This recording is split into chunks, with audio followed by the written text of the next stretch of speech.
So, ayan, meron na naman tayong Rider J FI 115. At nag-error code ito ng continuous blinking. So, dati ko na itong nagawa na power up lines ko way back magto 2 years ago. Parang ganun. So, troubleshoot ako. Syempre, chinek ko isa-isa.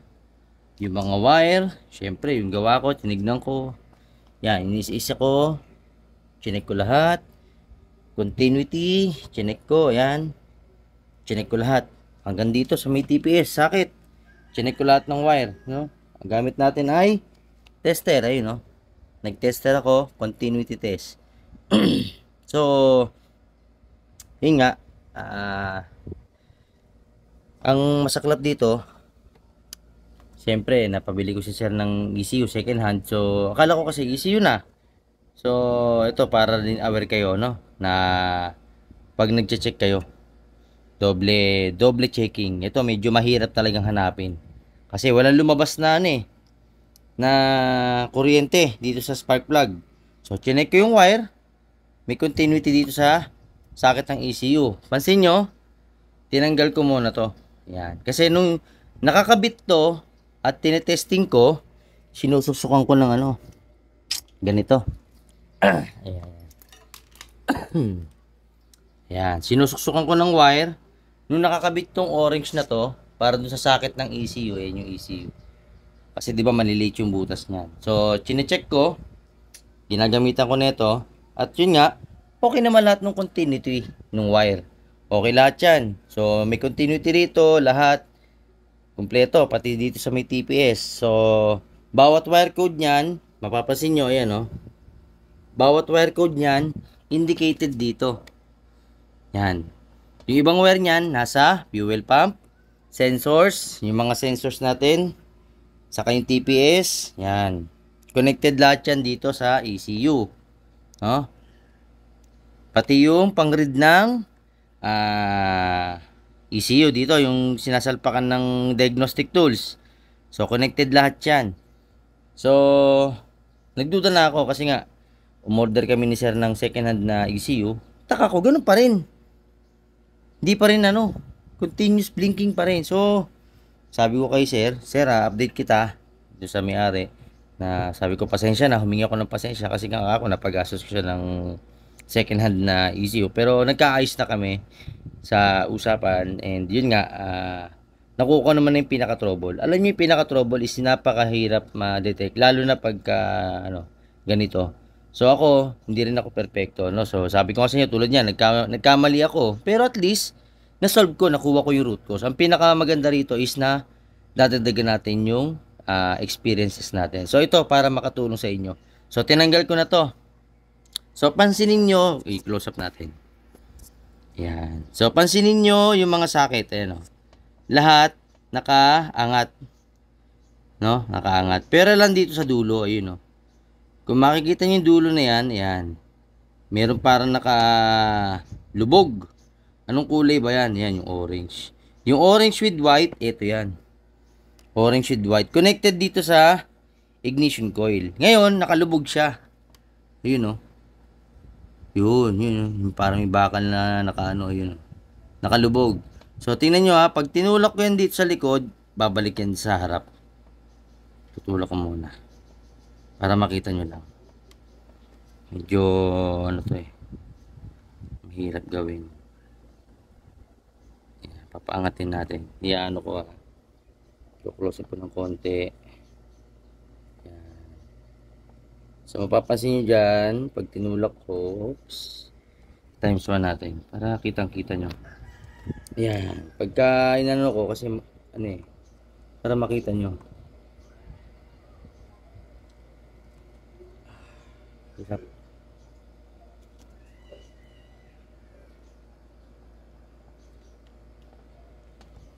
Ang hirap. Ang hirap ipakita.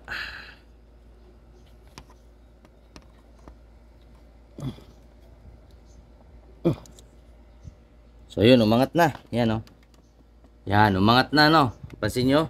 Close up natin. So yun, umangat na, Diba? Yung dulo, yun, Umangat na. Yung wire na orange with white. Ayan. Yung orange with white. Ayun. Orange with white. Ayan. Umangat na, no? So, yun yung pinaka problema. Lumubog. Pagka tinutusok mo na yung ECU, lumulubog yung isa. So, magagawa ng paraan to. Kailangan nyo lang kalasin. Tapos, may lock kasi yan doon sa loob. May parang hook yan na nakaganon para kumapit doon sa socket ng ECU. May clip yon, may parang clip. Parang ganitong style yon, yan o. Yan. Parang clip siya, yan o. Maglalak doon sa ano, sa socket ng ECU. So yun, naayusin ko to, then sigurado gagana na to. Abangan nyo at yun nga, at least nakita natin yung main source, no. Mahirap hanapin eh, no. Yun, okay no. 'Di ba, pantay-pantay na yung mga socket, eh, no. Yung mga parang silver wire na yan. Yan yung mga wire nito, may mga terminals yan. So yun lang, oh. Tingnan nyo, pag ginatak ko pag ginatak ko yan, yan. Pansin nyo, yun oh, gumagalaw oh, yun oh. Yun. Oh. Yun, wala oh. So yun ang nangyari. Pagka nagbabibrate syempre yung motor, maandar. So dito nakasalpak yan, nakaganyan. Pag nagbabibrate, syempre may goma yan, 'di ba? Yan, may goma. So nangyayari nahahaltak. So kumano na yung niya lock. So ayusin lang natin. Ibababa lang natin yung niya, terminal para kumapit ulit dun sa socket. So yun lang, no. Medyo mahirap hanapin kasi nga magtataka ka eh. Lahat ng wire okay, tapos nagtest ka ng isang ECU. Bumili ka pa ng isang ECU, ayun no. So tinest ko, hindi rin namandar. Wala pa rin kuryente. So yun nga, nagtaka na ako. At yun, nakuha naman natin problema. So yun nga, no, napakahirap mag-troubleshoot. Kaya kung akala nyo madali mag-troubleshoot, hindi. Nagiging madali lang sa amin sa mga marunong sa electrical. Pag yun nga, yung nilalaanan talaga ng oras. Magiging mabusisi ka talaga. Kaya kung sasabihin nyo madali labor, o sige, try nyo. Ngayon, syempre, alam nyo na, tinuro ko na eh. What if lang, hindi nyo alam. Diba? So, ito, malaking tulong to sa inyo. Lalo na sa mga nagre-repair ng electricals, no? Maging mabusisi muna kayo. Hindi yung, pagdidiskatan kagad natin, si ECU, o si fuel pump, si sensor, si TPS. Kasi ito, isang araw lang pinalitan ng TPS, umokay naman daw, umandar. Dinamitan pa nga ng diagnostic tools eh. Napagasa pa siya ng second hand. Nabili niya yata parang 500 plus. So, umokay daw. So, after one day, nawala na. Yun na, nag-continuous error na. Although, nagkaroon na rin ng error na gano'n nung last time. So, yun nga. At ako, syempre, nakuha ko na yung root ko. So, yan, sinare ko sa inyo. Yun lang sakit. Ayan 'di ba? Nawala ulit yung isa yung sa dulo. So, huwag niyo itutulak. Ang gawin niyo is ayusin muna sa loob. Ayusin siya. So, hahatakin niyo yan. Yan. Pakita ko yung loob para makita niyo. Ayan Hatakin natin para matanggal.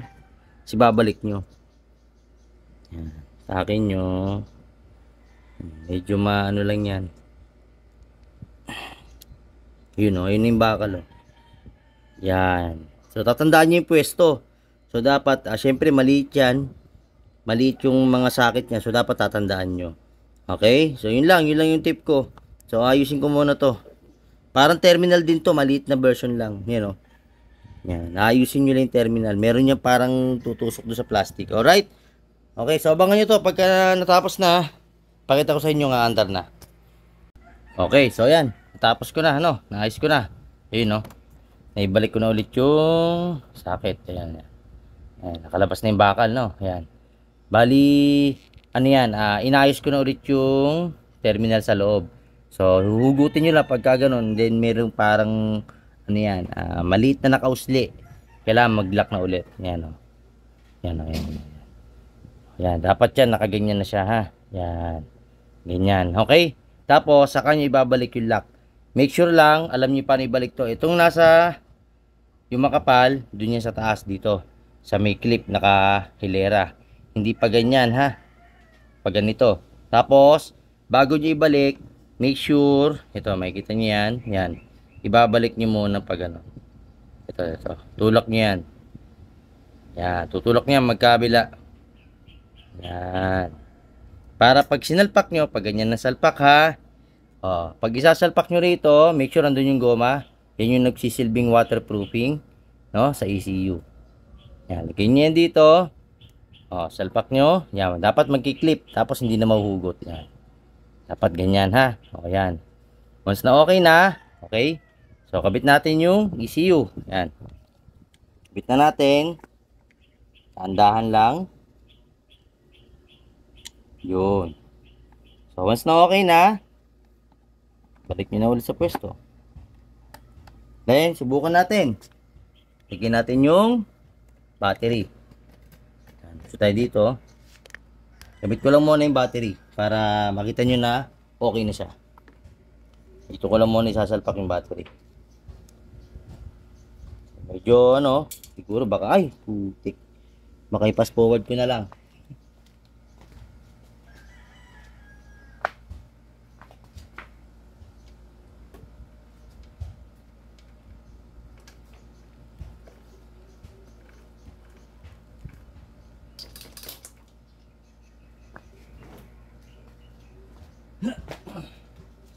Okay, so yan. Kabit ko muna yung battery. Positive muna mauna pag magkakabit kayo, ha. Tandaan niyo yan. Pag magkakabit kayo, positive muna. Pag magbabaklas, negative ang mauna. Palagi yan. Yan.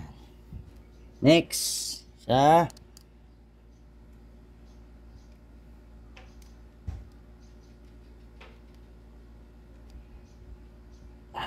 terminal.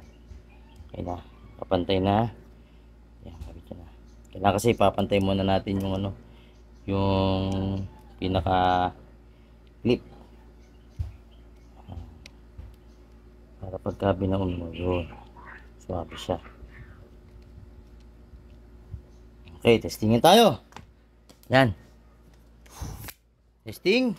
On tayo, on. Yan, ha. Yan yung ECU, ha. On. On tayo. Yun, so umilaw na. Then start tayo, push button. Ayun, mandar, mandar na. Ayun, napakasimpleng problema, pero ang hirap hanapin. Syempre para sa akin naging simple na kasi nakuha ko na yung root cause. So yun lang, sana ayan, okay na ulit. Makatulong sa inyo, na yun ang problema. So, kung gusto niyo naman, tinatamad kayong pwede kayong magpalit ng socket. Okay, harness. Medyo may kamahalan yan. 6,000 yan. 6,000 yung harness ng Rider GFI. Buong harness yan. Pero ako, syempre, dahil meron tayo sa electrical, meron tayo sa mga ganitong paraan, nagagawan po ng paraan yan. Mas makakatipid po yung customer. Although ngayon, medyo na-disgrasya kasi nga, napabili ko siya ng second hand na ECU. Although sabi ko sa kanya, pwede naman ibenta. Or, pwedeng itabi as reserve. Okay, so yun lang. At sana nakatulong tong vlog na to about dito sa ECU. So, isa na namang tip about ECU. So, marami na akong binigay na tip, about sa ECU, fuel pump.